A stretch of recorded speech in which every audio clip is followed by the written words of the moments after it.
Hi, and welcome to the Revive, Thrive, and Optimize podcast. I'm Billy Weiss, compounding pharmacist and health and wellness expert. As always, across the table, my co-host Janet, and behind the scenes, Mike. Good morning, everybody. Hey, Mike. I guess I don't need my glasses. Good morning, good morning, good morning. Today, I'd like to talk about calcium scores, or a CAC, which stands for coronary artery calcium. Mm-hmm. And I remember 10, 11 years ago when I first came to your weekend summit, which, by the way, is coming up in January, so everyone should know about that. But one of the things that you said everyone needed was a fasting insulin score. You needed to know your fasting insulin. And the other thing you said that we all needed was a calcium score. So I want to talk about the calcium score because it's taken me 10 years to finally go get one. And I thought, well, I'm in my 60s. I probably should have already had one. And because of family history, my grandmother died of heart disease in her 50s. My dad had his massive heart attack in his 60s. And so I know I had the family history, and I know I needed to go. So I went and got a calcium score. It was very easy. I got a referral. They called me the next day, got in this last week. The test took 5 minutes. Didn't have to put any dye in me or anything like that. Don't have to take any clothes off. Nothing like that. I just had to hold my breath for a few seconds, I think 3 times. And then it was less than 24 hours when I got the results back. And so I want to talk about how to read the results. How do you interpret them? Who needs a calcium score and at what age? And if the score is bad, what can we do about it? So, can we talk about that today? Absolutely. Yeah, one of my favorite subjects. Oh, good. Right? I mean, Janet, so the reason, and you've heard me say it more than once, that I think blood-wise, the fasting insulin test is the most important test we can have. We'll call it procedure-wise, and I use that term very loosely with this because it's so easy. Yeah. You just literally lay there and hold your breath. You don't feel anything. That's it. It was $100 out of pocket. $100. There should be no dye. They'll try to upsell you for a dye situation and all that. That is not what we're talking about. Right. We're talking about probably $90 to $110 coronary artery calcium score, where you literally go and lay with your clothes on and hold your breath a few times. That's it. 5 minutes or less, you're out. So it literally gives us like a high-speed picture of the heart and the vessels inside the heart and the vessels leading to the heart and around the heart. So it literally gives you a picture of whether you have calcium blockage or not in arteries. Okay. And so the score that everybody strives for is a 0. 0. And so what they've shown with coronary artery calcium scores is that it's probably the most effective tool there is to really gauge your risk of having a blockage. At what age should you get the test? Janet, probably if you'd asked me that 5 years ago, I would have said 50. But today it's probably closer to 40. Just because of lifestyle, the obesity, the lifestyle, the inactivity, the high insulins, the low vitamin D statuses we see, smoking, alcohol, tobacco. Smoking is tobacco typically. Mm-hmm. So we would see all these risk factors, all the environmental toxins that are around, the decreasing testosterone inactivity rates and hormone rates for women. Yeah, definitely inactivity. So there's so many, I'll call them newer factors. Okay, so 40 years old. Happen earlier for most Americans, that probably somewhere between 40 and 50 is going to be. It took me 10 years, so let's back up and think about that when you're younger now. Well, yeah, I mean, look, the good news is this. So one of the things that the coronary artery calcium score is so good at is showing us that picture, that actual picture of the heart. The reason that most people listening to this have probably never heard of it is about 50% of most hospitals' income comes from doing invasive procedures, where they run the catheter through, used to be the leg, now they'll use a different artery to go through and do their angiogram, right, where they look at the heart that way with a camera. That has some risk, obviously, the coronary artery calcium score does not have, but I think really gives us about the same amount of information. So it's non-invasive, it's very inexpensive. And then it would tell you whether or not you needed to go and get the more invasive test, depending on your results, or maybe. But I would be very cautious before I let them do that to me or my family. I'm not saying somebody should not have it done. I'm just saying that it's a big money maker for the hospitals, and so that might be why we don't know as much about coronary artery calcium score. However, every presidential president and presidential candidate has to have coronary artery calcium scores annually.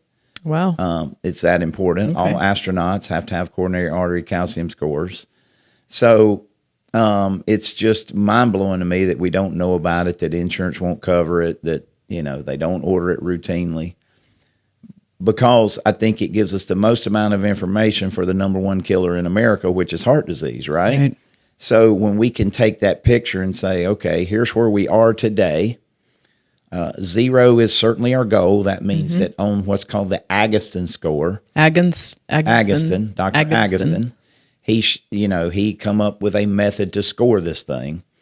And what if your score is not 0? Well, if your score is not 0, your goal is to prevent that plaque from growing at a high rate. So what's a moderate versus a score that you'd start to worry, like where? Well, obviously 0 is preferred. That means that they can see no blockages, right? And if you look at the studies, what that means is really and truly, if you look at the data, is you probably have a 10-year guarantee that you're not going to have a blockage big enough to cause an event. Okay.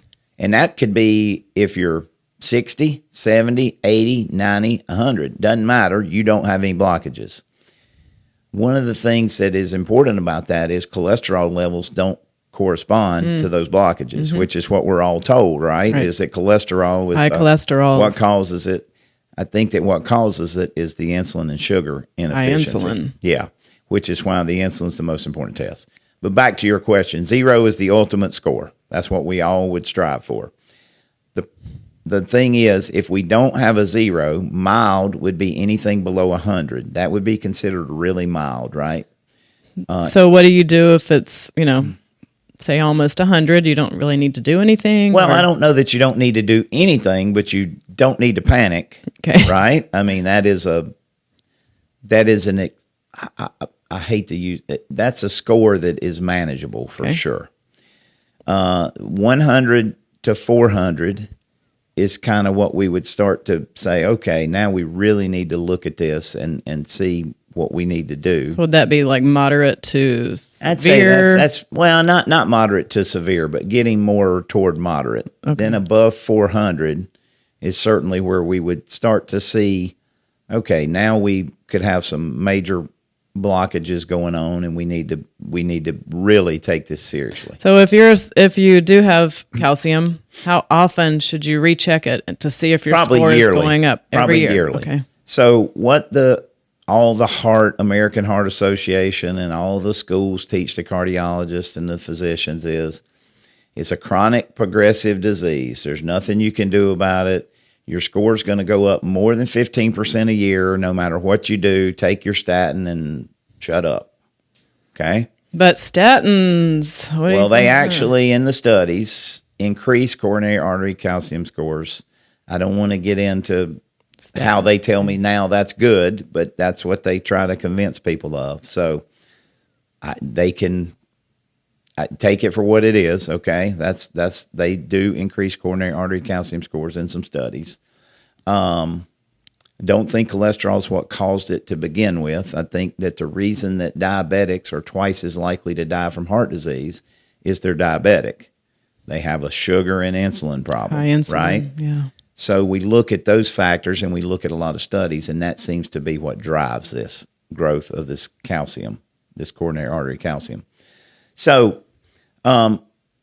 the Heart Association says it's going to grow at more than 15% a year. There's nothing you can do about it. It's chronic progressive disease. Well, that's nonsense, number one.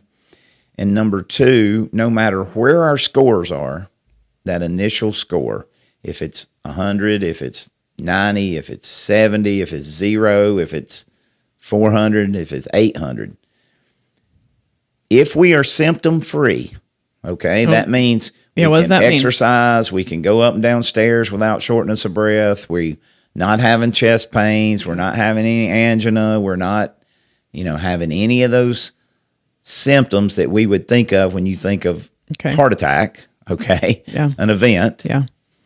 That, according to the experts, means that the body has adapted to that level of disease. So the body knows the calcium is there, but it's getting around it. It could, the body is very smart and can create, natural bypasses, right? Without a physician doing it, the body can grow new arteries and bypass, and maybe the flow is just fine through that artery. Okay. That doesn't mean we shouldn't take that number seriously, right? Mm-hmm. Which means clean up the diet, exercise more. Take the right supplements, clean up the diet, try to stabilize the growth. Okay, stabilize So the growth. key is this: no matter how good or bad our initial score is, if we can stabilize the growth, and the studies show to less than 15% a year, which the heart people tell me is impossible, if we can cut that growth to less than 15% per year, over time, I think it's 5 or 6 years, if we can keep that growth that low, it's not equivalent risk to having a 0 again, but it is close. Wow. Now, well, that's good news. The reason everybody needs to take this serious is the first sign of a heart attack for about 50% of people is sudden death. Yeah. So is that like the widowmaker? Well, it can be, certainly. So we don't want to take this lightly, but we don't want to panic. So we know that we have seen, and other cardiologists have seen, and other experts have seen, that not only can you slow that growth to less than that 15% per year, but you can actually see coronary artery calcium scans decrease the number, which again, all the experts tell us are impossible. I've heard so many podcasts lately where people have seen them decrease. There's no way you can do it, but there actually is. Yeah. And I learned this from some cardiologists, and I know their protocols for that. And so the first thing is to know our score. The second thing is not to panic. The third thing is to make sure that I'm symptom-free. So if I'm symptom-free, it seems like the body has adapted, is what all the data seems to tell us. And then the fourth thing is to make sure that I slow that growth or even regress that growth completely. With lifestyle. And the only way to do that is the 5 pillars of the Optiyou program. Which is the lifestyle. You have to have the right food. You have to have the right supplements. You have to drink the right water. You have to do the right exercise, and you have to get sleep. And then I'm going to add a 6th one, which is kind of inside those 5. Mm-hmm. You're going to have to optimize your hormones. Yeah. Well, I was going to ask about that. Because especially with women and hormones and taking estrogen, the first thing they do is say this, you got to make sure you don't have any heart problems, and how's your heart and all that stuff. Well, remember, before menopause, 1 in 37 women die of heart disease. After menopause, it goes to 1 in 2. Their hormones drop significantly after menopause. We know that estradiol, bioidentical estradiol, is very protective of the heart and the vessels. We know that testosterone, there's more testosterone receptors in the heart than any other organ in the body in men and women. And it makes the heart beat strong, and it makes the heart beat healthy. We know that progesterone plays a huge role in the vessels and the lining of the vessels. And so all these things are super important. We also know that vitamin D with Super K can help grab that calcium and pull it back into the bones where it belongs and not in the arteries. We know that magnesium plays a huge role in this, which you know is my number one recommended supplement. If you can't get anything else, is get my magnesium. 5 organic salt magnesium. We know that, there are so many supplements that we would do a protocol with, but certainly starting with magnesium, vitamin D with Super K, berberine plus, which helps control the blood sugar in the insulin, the methylated B complex, the multivitamin. I mean, there's so many things that we do. Time release niacin, lycopene, which is one most people may not have even heard of and not used a lot, but a lot of these cardiologists are saying that lycopene is very important for that. Endocalyx. I was going to say, talk about the endocalyx and what that means and what that is. Well, I think the easiest way to explain it is the arteries themselves. Think of them as slip and slides.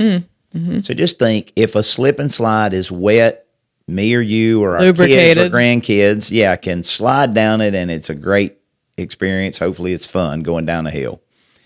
So the arteries work that way. The red blood cells can fold and do all these things, but they need that interior part of that lining to be like that wet slip and slide. It needs to be nice and wet and lubricated, so it doesn't get stuck. Free from damage. Correct, so that particles don't get stuck. Well, inside our arteries, our vessels, we have this thing called the glycocalyx, and just that's the kind of the top layer of the slip and slide. So we need to have that glycocalyx be in good order and be nice and slippery. And there's a supplement for that. And there is a supplement for that. It's called Endocalyx, something we've had at the pharmacy for a long time, and it helps keep and repair. Keep the the glycocalyx in good shape and repair any spots that are not damaged. And it has really good studies behind it. So that is one thing, that if we do have blockages, we want to keep the red blood cells, the blood, we'll call it, able to get through so that we're symptom free. So we can do that with things like nitric oxide. We can do that with endocalyx. We can do that with the vitamin E. We can do that with the magnesium. We can do that with the multi. We do that with nattokinase. There's so many things that will naturally thin the blood in a natural way to help our blood flow be better and to repair damages. So we have all those things that we can use, and we know that controlling the sugar in the insulin. We know that exercise is extremely important, because what happens is, if we can increase the rate of blood flow through our arteries, just think of it as turning on a pressure washer. If you have a bunch of gunk on your concrete, on your driveway or your front porch that has built up, and you turn the pressure washer on and the pressure is high enough, it will start to flush the gunk, wash the gunk off, right? Right. And so exercise creates what they call shear force through the arteries. Okay. And this shear force can actually, I hate to use this term, but pressure wash somewhat your arteries. So we know that plays a role, and we know that keeps the heart strong also. That's, I know that hot yoga is not cardio, but I tell you, my heart rate gets so high for an extended amount of time that, I hope that some of that flushing and stuff is happening. Because it doesn't have to be cardio, Janet. Okay. Anything that raises the heart rate. So even sitting in a sauna. A sauna does raise the heart rate if you get warm enough. Hot yoga obviously can raise the heart rate. Walking is great for that. Weightlifting, strength training, resistance training. Certainly running sprints. I mean, there's lots of ways to accomplish raising the heart rate. It's more about doing something to increase the pressure blood flow. And the pressure. We got to turn the pressure washer on. Well, what about a stress test? Who needs a stress test, and at what point do you do that? Well, Janet, again, I'm not a doctor. I'm not going to tell anybody not to have a stress test, but a stress test, it doesn't give us a lot of valuable information, because the whole reason that the coronary artery calcium, one of the reasons that the coronary artery calcium score became so popular, was a gentleman, and his name escapes me right now, something Bobbitt. He was a high executive in, I think, Ireland, and he was a a big CEO of his own company or something to that effect. Don't quote me on exactly what he did, but he was an avid biker. Mm-hmm. And he was, I want to say at the time, maybe early 50s. I think that's close. But he went and he had a cardiologist, and he did the CEO deal where they did every single test. Yeah. They did the stress test. He had every test you could have outside of coronary artery calcium score. And the doctor said, you're in the top 1% for anybody your age. You have no heart disease. Meaning he was very healthy. And the reason that he went for this test, all these tests, was he kept having trouble biking all of a sudden. So he was having symptoms. He was having symptoms. He was having shortness of breath that he normally didn't have biking. He noticed it going up and down stairs kind of thing. And so he felt like something was wrong. Mm-hmm. And so he goes to this highfalutin cardiologist and has all these, executive tests, and you're in the top 1%, there's nothing wrong with you. So he goes back and he's biking more, and he's like, something's wrong. I'm having symptoms. I'm short of breath. I don't remember all his symptoms, but short of breath biking was the number one thing that he kept noticing. So he started researching and found the coronary artery calcium score.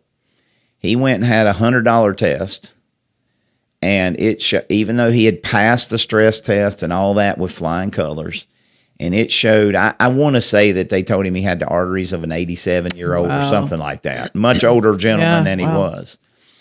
And so he went on a mission to try to make coronary artery calcium scores known. And then he went on a mission of finding out, what do I do to reverse my disease? And he was able to do that. And so, he was able to improve his score, to stabilize his score, and then improve his score, which is the key, because he had very, very big blockages. Okay. Right. And he would have probably, I don't remember, but I assume that probably he would have been a candidate for stents or bypass or whatever, but he did not do that. He just took the other approach. And I'm not telling anybody not to have stress tests. I'm not telling anybody not to do what the cardiologist tells them to do. But the coronary artery calcium score prevented this man from probably dying from a heart attack. So it is because valuable. He passed with flying colors all the other ones. Nothing is, in my mind, nothing is as invaluable as looking. Yeah. Right? Like we can do all the tests we want on a treadmill. But here you can actually see. But when you can see the picture and get a score that says, hey, you have 0, or you have 80, a score of 80, or you have a score of 90, or you have a score of 490, then we really know where we are at that point. And I want to point this out too. So I have a friend that just got one done, and her score was 97. It could also mean that her score's been 97 for the past 20 years and nothing has changed. Have no way of knowing. You don't know, right? So it's like, it's not like you've suddenly gotten worse. It could just be that now you're looking, and it could have been stable for years. Well, the key is, Janet, number one, symptom-free or not, any symptoms. If symptom-free, then the body has, 97, adapted, which is, again, a very mild score. According to all the studies, under 100 is considered very mild disease progression, and is to keep that growth to less than 15% a year. Because apparently, from what the researchers have determined, the body will adapt to any growth less than 15% a year. Now, if she were to get, like really, really serious, there is a chance of regression. It is not common, and it is told by all the experts that you can't do it, right? So, but if next year she goes and it's 100, well, that's less than 3%. Now, if it's 150, then it's progressing. Then that's more than 15%, right? Or if it's 125, that's more than 15%. Yeah. So her goal now is to slow the growth. Yeah, and that's the problem, Janet. If we didn't have one at 40 or 50, and I don't know how old she is, but we don't know. Yeah. I don't know what our scores would have been then and how much it's grown or stabilized. We can only start from the day we have the first test. And I think that sometimes just getting a test and getting an answer can be overwhelming if we don't understand how to read the information, how to interpret it, because I'm hearing people freaking out because they're like, oh my God, I've got thyroid disease, I've got mild heart disease. And then they're just bombarded with thinking I've got all these diseases. And then that causes more and more stress. Which causes more of the problem. Right. Yeah. It's, Janet, the information is great to know, but it's not to obsess over. It is to take it and go, okay, I've got a 97 or I've got, Hashimoto's, whatever it is. Let's manage it. Yeah. There are ways to let the body function still at a very, very high level with these things going on. Gosh, you and just I have think to do the right thing. And I think we said this in the last podcast. It's almost like, you get this information and you have to look at it like, oh, thank you so much for this information. I'm glad I have this because now this is going to be the thing that makes me change my lifestyle. Absolutely. That helps me. Wake up call. The wake up call, right. Yeah. The aha moment that I think we sometimes need. Well, and Janet, the thing is, no matter, again, how bad the score or how good the score, the question is, do I have the data in front of me? Because just imagine if 1 in 2 approximately heart attacks every year die suddenly, the first sign is death, unfortunately. What if we knew that what if we knew that person had an 800 or a 900 and they can then go and do their more extensive tests and go, oh, he's got a 99% blockage here or whatever. Yeah. Let's fix it. Yeah. I mean, it could save so many lives. And rather than being so concentrated on what I think is insignificant in the cholesterol number, because the other part of that statistic is that over 70% of people that have heart attacks every year have normal cholesterol levels, right? Even by the watered down numbers we use today. So you have to remember, we use 200 or below as the normal, whereas when I was in pharmacy school, it was 280.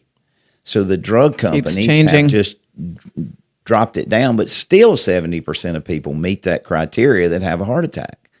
So we got to quit. I think we got to be the CEO of our own health. We got to learn more about cholesterol. We got to learn more about these things, and we got to know our numbers and not panic over our numbers, but say, okay, daggone it, mine's not a 0. What am I going to do now? And that's not anything to panic about. It is, okay, how do I take this and how do I manage it and how do I stop the growth from being more than 15% a year? How do I make my growth less than 15% a year over the next 5 to 6 years? And again, it is not exactly statistically equivalent to having a 0, but it's pretty dang close. Now, and I'm bringing, excuse me, I'm bringing this up again because I don't want this to be like a promotional podcast, but I know for the majority of people and for myself, the way I figure all this out is through education. And I listen to health and wellness podcasts, several of them, every single day. I read everything I can get my hands on. I talk to as many people as I can, but I don't know any other way that my money's ever been spent better than sitting through the weekend of getting all this information, all this data that you teach, and then connecting all the dots, because our lifestyle, what we eat, our supplements, all of it, it's like one big organism. Everything is related to everything else. Yep. So if you have a problem with your heart, you've got something else going on, and it's all related, and it's just a great way to get the information, the education, and then you decide for yourself. You be the CEO of your own health, and I don't know any other way to do that. No, the Opti Summit is the most comprehensive education I know in health and overall health and wellness. It's like a year's worth of information in a weekend. So it's well, it's like a lifetime of work for me. So it is. Over a weekend. It's a lot. So, but yeah, January 10th and 11th, anybody who's already come through and paid full price gets the Opti Graduate. They use that code Opti Graduate. One word, Opti, OPTI. Use that code for your big discount. And they'll get the discount for the previous attendees rate. Or you do it like me. I'm lucky that I have a birthday and Christmas kind of close to each other. And so when I took the course, people said, what do you want for your birthday? What do you want for Christmas? I'm like, this course is what I want, you know? And then I've been able to, repeat it 11 times. Yeah. And I'm still learning. That's great. And Janet, so we've talked about, and I mentioned some supplements. And I mentioned hormones just briefly, but as we finish here, I know we're out of time, but there's some studies that show that a couple of hormones can really help reduce arterial plaque. Oh, yeah? And one of those is testosterone, bioidentical testosterone. Another one of those is DHEA. Okay. And we know that estradiol, especially for men and women, is very protective of the vessels. Okay. So that's why I want to just not leave out how important having optimal hormone levels are and having them administered, I'll call it, the right by way. the right dosage form, the right form. Because if not, we don't seem to see those benefits. You're not getting the levels high enough. And it's not creating, like, for example, estradiol rubbed on can help menopause symptoms, but it doesn't get converted in the liver the same way as taking the capsule does. And so we don't seem to see the same arterial benefits from the cream that we do the capsule. Now, again, or the we're always patch. talking about, or the patch. We're talking about compounded bioidentical hormones, but certainly something to have a discussion with their provider. Yeah. There's a lot of confusion around. We just need to that. make sure, just because you're using estradiol doesn't mean that you're getting the protection, heart protection necessarily if it's not the right form. Yep. So I want to point that out, that hormones play a big role in this, which is why, again, there's more heart attacks as we age, as our hormones drop, as our nutritional status drops. All those things play a factor. So hopefully people will take their scores, know their number, but not overly obsess over that, but say, okay, how do I fix that? That's where they can schedule a consult with me on the Optiyou site.